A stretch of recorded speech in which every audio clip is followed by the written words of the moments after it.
I'm Daniel Levine, and this is MitoCast, a Mito World podcast. Mitochondria have long been thought of as being uniform organelles throughout the cells in our body.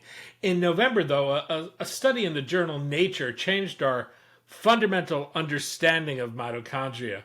Researchers reported that in response to stress, subpopulations of mitochondria are created with unique functions. Today, we're joined by Craig Thompson, a member of the Cancer Biology and Genetics program at the Sloan Kettering Institution at the Memorial Sloan Kettering Cancer Center, and senior author of the Nature paper, to discuss those findings and their implications. Craig, thanks for joining us. Oh, Daniel, it's a really pleasure to be here, and I look forward to our interview. Well, we're going to talk about a new paper you co-authored in Nature that fundamentally expands our understanding of mitochondria, the significance of your findings, and how we might be able to bring greater coherence to mitochondria as a distinct field of study. Let's start with mitochondria themselves, though. Most people think of them as having a role in regards to producing energy to power cellular functions, although they do a lot more. What role do mitochondria play in cell growth and proliferation? Well, that's a great question, Daniel. I think we all encountered, as you said, we encountered mitochondria sometime when we took our first biology class, and we were told they were the powerhouses of the cell. And that's because ATP provides so much of the energy for cells to maintain their order and do their functions.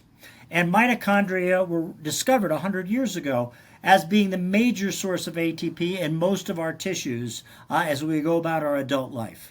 But those scientists who worked on this tremendous story of how mitochondria took the food that we take in and burn it to CO2 and water inside the mitochondria through this thing called the TCA cycle, or tricarboxylic acid cycle, that generates CO2 and water as a byproduct, but it also captures electrons that can be donated to the mitochondrial membranes, and the transport of those electrons, just like an electrical wire, down the electrical wire, is used to first pump hydrogen outside the mitochondria, and then at the end of this process reassimilate that in the formation of ATP by a thing that looks just like a propeller, believe it or not, that just drives the formation from ADP and inorganic phosphate, ATP, that provides us the energy, the battery source of energy for all things we do. That was such an exciting discovery, led to the Nobel Prize in 1978, and was considered the last great achievement of biochemistry. But those scientists were actually, after the discovery of ATP, just deciding how we got enough food every day and turned it into ATP effectively in all the tissues of our body to make enough energy for each of the organs to do their job. For muscles to contract, for our brain to think, for our liver to digest things, etc., for the heart to beat. They weren't really concerned in the two problems that our laboratory works on. Our laboratory works on the normal process, which is wound repair. When you cut yourself or damage yourself, you've got to build new cells. You've got to grow back the skin that's broken. You've got to grow back the blood vessels that are damaged. You've got to grow back the underlying connective tissue. And that requires not just ATP, but building blocks and the ability to build new proteins, new nucleic acids, new lipids. Those are the three major constituents of cells. And then through their buildup of that mass, allow cells to make more copies of themselves by dividing. And that's anabolic, as we say. It builds mass, and so you can't afford to take all the food that those cells are getting and burn it to CO2 and water and extract the electrons. You have to put them together in the various building blocks that make life and cells possible.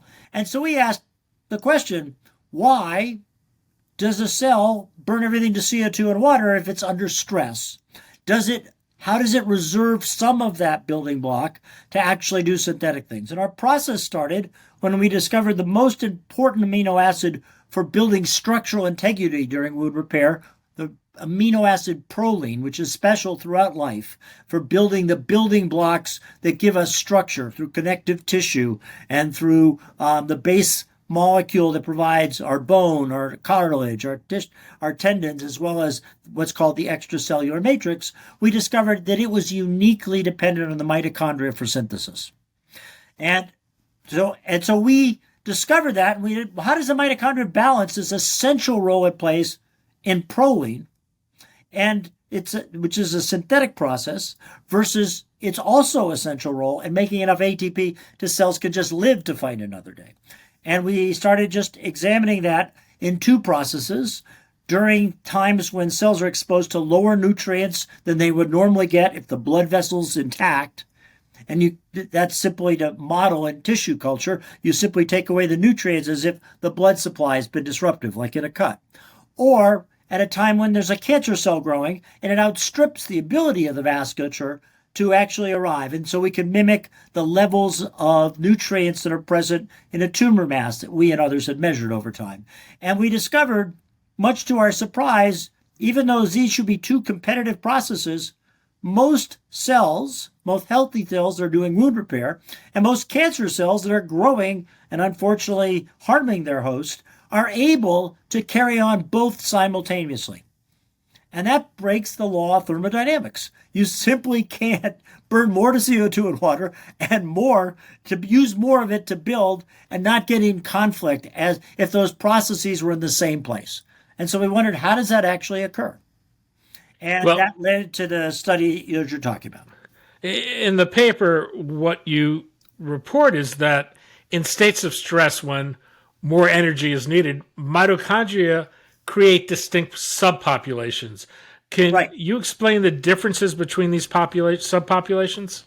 Sure. So we did, as I said, we could mimic various conditions to put cells under stress. One is to put them under stress by making them more dependent on ATP, increasing their need to have ATP. And the other was to increase their need for having proline, for example. And then we simply asked, how do they accommodate to be able to sustain their ability to do this when they're absolutely dependent on the mitochondria, either for catabolic metabolism, which is called oxidative metabolism, or reductive, building things, which is called reductive metabolism. And so we simply put the cells under those stress, and we discovered under both conditions, if we put them on increased ATP demand or increased proline demand, the cells divided into two distinct populations. One, which became more classic. Scientists have struggled for years with getting the classic picture you see in a college textbook or a high school textbook of a mitochondria, which is this double-membraned, self-contained organelle, which has these beautiful cristae. The inner membrane is lined up, and that's why you have this highly ordered electron transport structure that allows you to efficiently make ATP. Most mitochondria aren't as pretty as what looks in a textbook. We discovered that when you put them under stress, they all look like the textbook. But a smaller population of them started to look not at all like the textbook. They still had double membranes. But instead of having all the complexes to make ATP, now they didn't have any of those complexes. Instead, they had in place a series of filaments in the middle, and those filaments stacked on each other, and they became efficient machines to make two essential building blocks, ornithine and proline.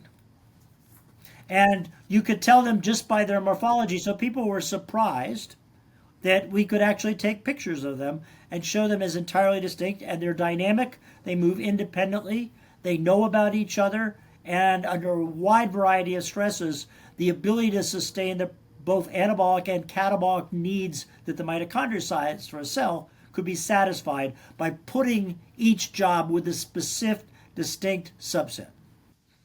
Is proline also P5CS? Yes.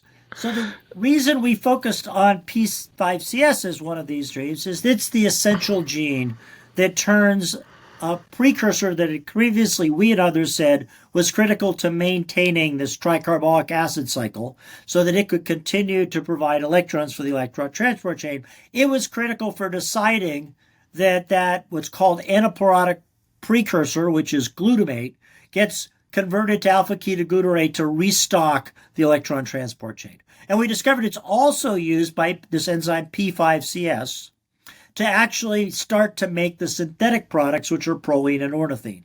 And We knocked out an enzyme that provides, this was actually completely serendipity. When we, as others, were thinking about ATP as the major function of mitochondria, one of the big problems that was discovered when mitochondria are making a lot of ATP is that they lose electrons periodically, and that causes stress on the cell. It produces hydrogen peroxide and superoxide radicals, and they have to be handled with repair enzymes that are dependent on NADPH. And we knocked out the enzyme, the sole enzyme. It was discovered because it was a homolog of plant mitochondria, and the mitochondria were no longer able to make NADPH. But much to our surprise, they didn't get into stress, redox stress. Instead, they lost their ability to make proline. And that said that most of the energy that's devoted to the synthesis comes from NADPH, and most of the degradation energy goes to another molecule called NADH. And that fuel drives one or the other of these processes, and that's why we started concentrating, along with some computational methods that suggested P5CS was the linchpin between these. It's a terrible enzyme because it's pyrophene 5 carboxylate synthase, and nobody can remember that name, so they just call it P5CS. But it's a critical enzyme to decide what you do with this key substrate, which is the breakdown product of the most common amino acid in our blood, glutamine, as it's held in the cell as glutamate inside the mitochondria. And mitochondria use it to maintain the TCA cycle or to build proline and ornithine. So how does the P5CS enzyme determine, or what role does it have in the creation of these subpopulations of mitochondria and balance the need for energy production with the need for creating cellular building blocks? Right. Well, it was pretty clear that both the electron transport chain had to get more, if they're going to do better with limited substrates and still do the same job, they had to get more efficient at what they were doing. And so one thing that had been reported in plants and in insects was that to be able to make enough of the building blocks, plants need proline because it provides structural integrity, because the backbone binds back to the amino acid side chain and gives rigidity to proteins. And so a plant obviously needs to stand up and maintain its integrity, so there's a lot of proline in the structural proteins of plants. Same with insects to maintain their tissue integrity. And it was known that when they are stressed by food, that P5CS forms a filament. So it was when we saw these mitochondria with reductive had a filament, we were able to demonstrate that P5CS was not only forming filaments, those filaments were bundling together. And those bundles together basically acted like a big raft that collected all the reductive enzymes in what's now called in the common vocabulary of science a condensate of protein. And that allowed mitochondria to separate all this complex from the expanding cristae, which would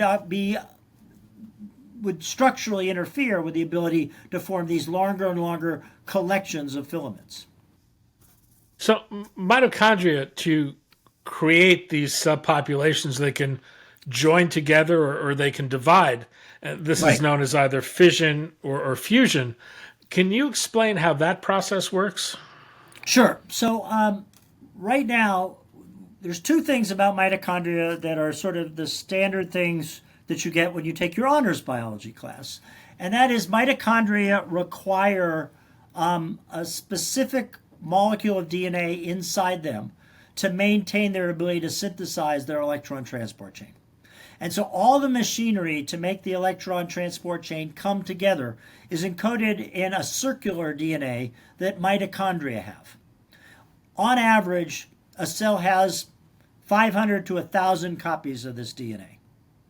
And it's there to constantly reinforce the need for the replacement of proteins as they're damaged by stress that is for the electron transport chain. And so scientists had come up with the realization that as cells do have this redox stress from electron transport chain activity, you have to get rid of the damaged contents and you have to make new components all the time. And so the idea was that so that these mitochondrial DNA can feed all the mitochondria in a cell, mitochondria are constantly reshuffling their contents. They are constantly going through rather of touching each other, fusing, and there's machinery that joins the two membranes together so they become fused, and then also a separate set of machinery that comes from the cytosol side that pitches off the centers of mitochondria to divide them off. And then by constantly fusing and then fissioning, you could do two things. You could make all the successful mitochondria that were being replenished with DNA and other structural components into all the same. So they were efficient and equivalent for ATP production. And all the damaged components would build up at the tips that then would be severed away from the rest of the mitochondria. There's a beautiful set of papers that showed that that actually occurs and are removed from the body by a process known as mitophagy, the removal of damaged mitochondria. So everybody celebrated a few years ago that success to understand how you constantly repair mitochondria and replenish them through the reshuffling the DNA content and all the contents so that everything's homogeneous. But no one had considered, because that's a great success and that's all true. And so when cells are really well fed and they have extra nutrients, that's exactly what we see. But you put them under nutrient stress, as you said, and now they need to do their specialized functions. And mitochondria are just as important evolutionary for their synthesis role as they are for their ATP role. Well, how was this discovery made? So the discovery was made simply by asking what happens when cells are challenged, they don't have enough proline or they don't have enough ATP, and then looking at what the structures of mitochondria do over time. And we were helped by the fact that P5CS in physiologic levels we could see redistribute from the entire mitochondrial network into just a small subpopulation of mitochondria, and over an 8-hour period all of it goes there. And if we give back proline, all of it comes back and redistributes everywhere. My sense is that mitochondria were previously thought of as being a uniform organelle. Right. How does this change our understanding of mitochondria or cellular metabolism? So I think a lot of this, and this is where we hope some of the work will go, although it's not exactly where my lab is going, it gets back at the evolutionary origins of mitochondria and what we have used them for throughout the eukaryotic kingdom. So all eukaryotic cells, from yeast, like brewer's yeast to make bread, to the yeast that you put into yogurt, or not into yogurt, into beer or wine, all have the same biology where they depend on mitochondria. Many unicellular eukaryotes live without mitochondrial ATP synthesis, but they require mitochondria to make things, and they require the structural entity of a mitochondria. It was thought that that was lost in evolution because we so depend on delivering oxygen and the efficient dependent. And so another way mitochondria are thought about being the powerhouse is that because they use oxygen, you are necessarily have to have a vasculature as an animal, and you have to deliver oxygen to your central organs through a vascular system to be able to maintain mitochondria. And therefore, mitochondria is that powerhouse that could efficiently burn things to make ATP, became central to the development of eukaryotic life. But they're essential to single-cell eukaryotes for their synthetic function. And that led to a misunderstanding of those of us who focus on mammals, not understanding synthetic function is just as important and is maintained evolutionarily. And we're back to thinking about that in many ways. What's known about the role these subpopulations play in, say, cancer or metabolic diseases? Yeah, so it's a really good question. So I'll give you two examples that we've talked about, and then we and others are going to work on lots of them. If you look in vivo, one of the cancers that's the most aggressive and literally among one or the most lethal or second most lethal cancer is pancreatic cancer. Almost the same number of people are diagnosed with pancreatic cancer every year as die of pancreatic cancer because it's lethal usually within a year or so of life, of diagnosis. And so the question became, why is it so lethal? It's because These cells are constantly dividing and invading. They strip, and when people look at them and measure the nutrients in their environment, they are vanishingly depleted of the nutrients that a normal cell would use to grow and divide, yet they still can do that. So when we looked at biopsies of human patients' biopsies, de-identified human biopsies of pancreatic cancer, the tumor cells that were growing all had mitochondrial subpopulations. They knew to adapt they needed these two populations. The second time that we really saw that was another population of cells that are very key to both cancer, but also to a variety of diseases today, our immune system. Most of our immune cells, we're hoping, are just sitting around, our B and T lymphocytes. One makes antibodies, B cells, and T cells that make the cytokines and do cellular killing. Most of the time, we want them just resting in our lymph nodes doing a job. But we get exposed, as we just did with COVID, to a pathogen, a virus. You need T cells to come and recognize the infected cells and kill them. And that requires that they be there alive, waiting until you get a virus to be activated. And so we asked, what's the metabolism of a T cell? They're living off a very basal metabolism. And resting T cells were known for years for peculiar reasons to depend on oxidative phosphorylation to survive because they don't have glucose transporters on their surface. They also have divided mitochondria normally. They only have like 20 mitochondria, but they're divided into the two populations already. And that was always a puzzle because T cell mitochondria were said not to look sort of classical. And that's because half of them were doing something else. Does this do anything to change our understanding of aging? So it's very funny you should ask. So one of the challenges that the reviewers made for the paper and that we took to ourselves was to really say, is this process critical? Is this process of filaments coming together, of bundling together to make this efficient condensate of proteins that's in the subpopulation that we call reductive subpopulation, is it really required? Well, oddly enough, about 10 years ago, it was discovered that a disease of premature aging has a terrible name. It's called cutis laxa with progeroid features. That's the name. Everyone's seen pictures of people that have classic progeria.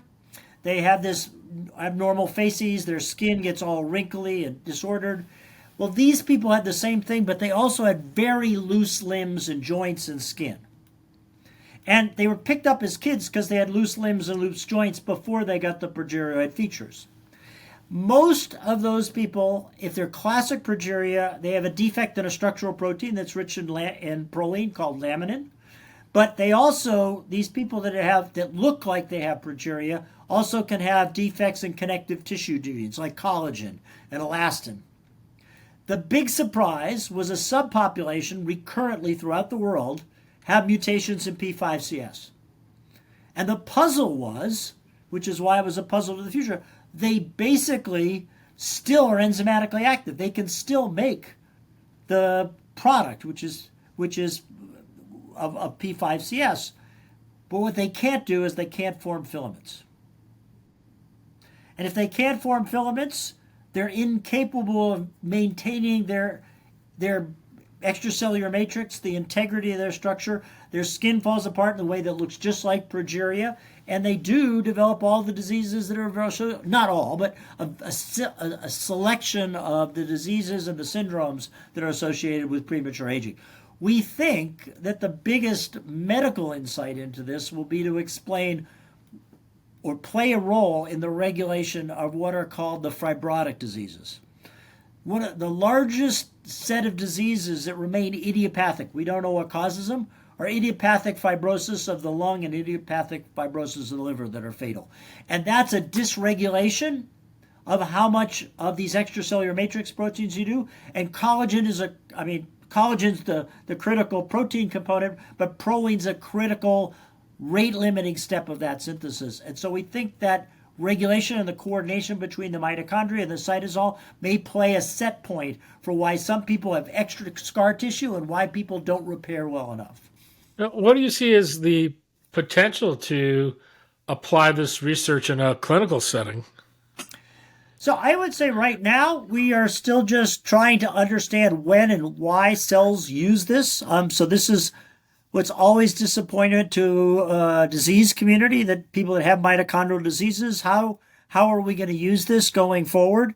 I would say the fact that there are subpopulations may help with diagnostic things. It's going to help with therapeutics things.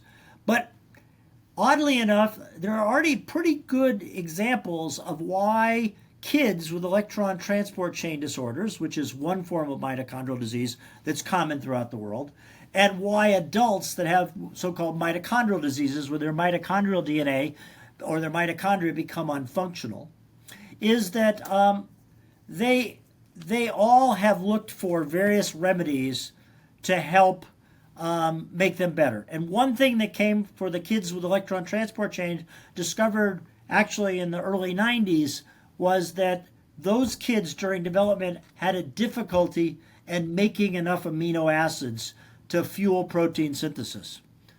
In that case, the amino acid it looked like they had a deficiency in might have been aspartate. Aspartate is critically important for the ability of cells to divide. Interestingly, most of our aspartate is probably made in our mitochondria. A couple of classic papers a couple of years ago discovered the electron transport chain activities required for normal aspartate metabolism. And so people started to add asparagine to the diets of kids that have electron transport chain deficiencies. And it dramatically helped their health in their early childhood. Didn't ultimately make them prolong that much longer, but it happened. And so every group you go to that talks about why that's such a life changer is it's a way to regenerate this critical amino acid aspartate.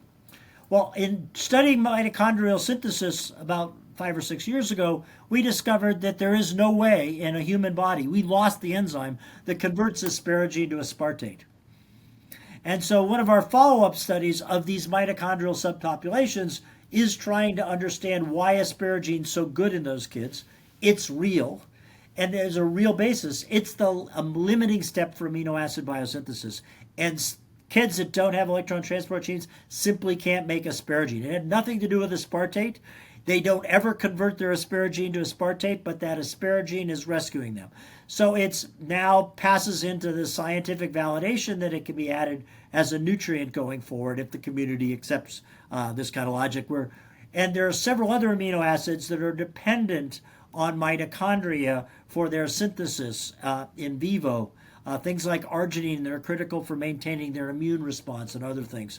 So we do think this insight and understanding the synthetic power of mitochondria is going to fuel more rational ways to actually provide supplements for people with both mitochondrial disease and ETCs. But that's down the road. We've not proven that. None of what I just said, that's all things that have been proposed and now are being worked on. Does the research suggest potential new therapeutic targets, though, either the subpopulations of mitochondria or perhaps P5CS? So I do think in cancer that there's a likelihood that we'll find things like P5CS as a potential target. I don't think that's going to be true for the mitochondrial diseases, but it's renewed attention to how important mitochondria are for synthetic function and to maintaining the ability to maintain the right mix of building blocks to maintain cellular integrity. It's not just all about the ATP, which has been so much of the focus because that's where everyone comes to thinking about mitochondria. This seems to be so fundamental to understanding mitochondria, and to think mitochondria were first identified in the 1850s. Right. It took another 100 years to develop a theory of ATP production. Where are we in terms of efforts to understand mitochondria? So I think, and I think it had never really been seriously considered that mitochondria are an evolutionarily adapted organism that lives symbiotically with us, and that we've captured it not just for the ability to make ATP, but to have a variety of synthetic processes that help us with our organismal and our cellular tissue and organismal integrity, and that those processes are dynamic. We thought about it purely as a battery that provided the ATP all the time, right? It's really much more like a Swiss Army knife.